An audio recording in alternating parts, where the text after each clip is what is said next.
Yesterday, December 7th, 1941, a date which will live in infamy, the United States of America was suddenly and deliberately attacked by naval and air forces of the Empire of Japan, was what Franklin D. Roosevelt said whenever Japan attacked Pearl Harbor.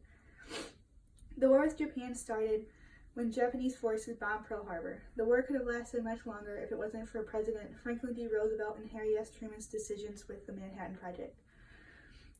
Without the help of these presidents, the world we live in today would be quite different.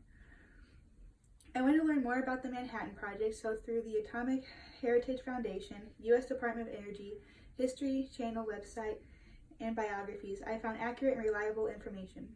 Today I will share information I researched by explaining the first signs of the Manhattan Project before the attack on Pearl Harbor, the Manhattan Project taking off after the attack on Pearl Harbor, and the events leading up to the droppings of the bombs.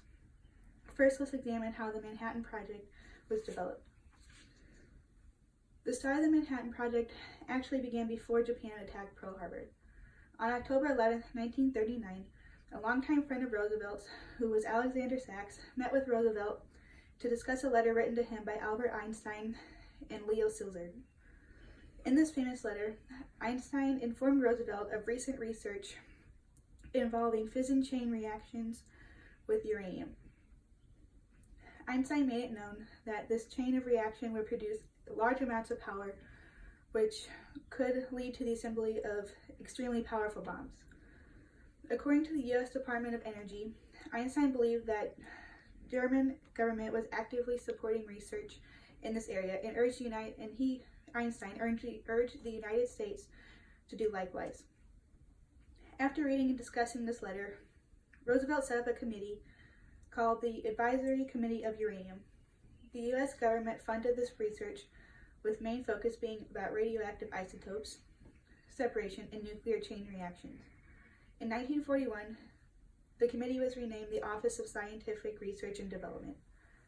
Now that you know the Manhattan Project started, let's talk about how the project progressed after the attack on Pearl Harbor.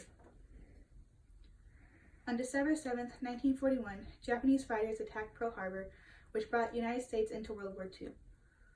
Roosevelt made a change to the Office of Scientific Research and Development. According to the Atomic Heritage Foundation, in 1942, Roosevelt approved a plan to have the Army Corps of Engineers assist in the uranium project, leading to the establishment of Manhattan Engineer District and the official start of the Manhattan Project. Showing further support, Roosevelt approved $500 million for this project. In 1943, Robert Oppenheimer, which is a theoretical physicist, was assigned the director of Los Alamos Laboratory in New Mexico. The first of the Manhattan Project bombs were built and tested in this location. Oppenheimer and his scientists created two types of bombs, the first being the uranium-based design, which was called the Little Boy, and the second being the plutonium-based weapon, which was called the Fat Man. In 1944, there was a meeting between President Roosevelt and Niels Bohr, who was a Danish physicist. In this meeting, the two talked about controlling nuclear weapons. About a month later, Roosevelt and Winston Churchill met and rejected Niels Bohr's plan. This is the meeting where Roosevelt and Winston Churchill targeted Japan for the atomic bombs to be dropped. In 1945, Roosevelt took part in the Yalta Conference. In the Yalta Conference, the Yalta Conference was a meeting between Franklin D. Roosevelt, Winston Churchill, and Joseph Stalin. They met to discuss Germany's unconditional surrender and post-war. Next, we will examine the events leading up to the decision about the drop of the atomic bombs. After the Yalta Conference, Roosevelt returned home to Georgia, where he suffered a stroke and passed away on April 12, 1945. Vice President Harry S. Truman took oath of office after the passing of Franklin D. Roosevelt. Interestingly, Truman was never told about the Manhattan Project from Roosevelt because of how secretive it was. After Truman was sworn in, Stimson, who was the Secretary of War and oversaw the Manhattan Project, informed him about the weapons being produced in New Mexico.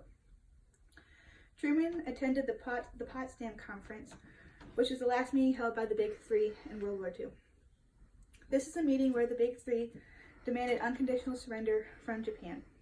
After this conference, Truman approved the decision to drop the atomic bombs on Hiroshima and Nagasaki. The bomb Little Boy was dropped on Hiroshima on August 6, 1945, and the bomb Fat Man was dropped on Nagasaki on August 9, 1945. Because of the droppings of both of these bombs on these Japanese cities, Japan surrendered on August 14, 1945, or VJ Day, which stands for Victory over Japan Day. Today we learned how the Manhattan Project started, that it erupted into action after Pearl Harbor was attacked, and Truman's decision to drop the 2 atomic bombs. Franklin D. Roosevelt's decision to set up committees along with funding the Manhattan Project in the long run helped end the war with Japan. Harry S. Truman's decision to use the atomic bombs is still one of the most debatable resolutions of any American president. Without these 2 presidents making these life-changing decisions, who knows what world we would live in today.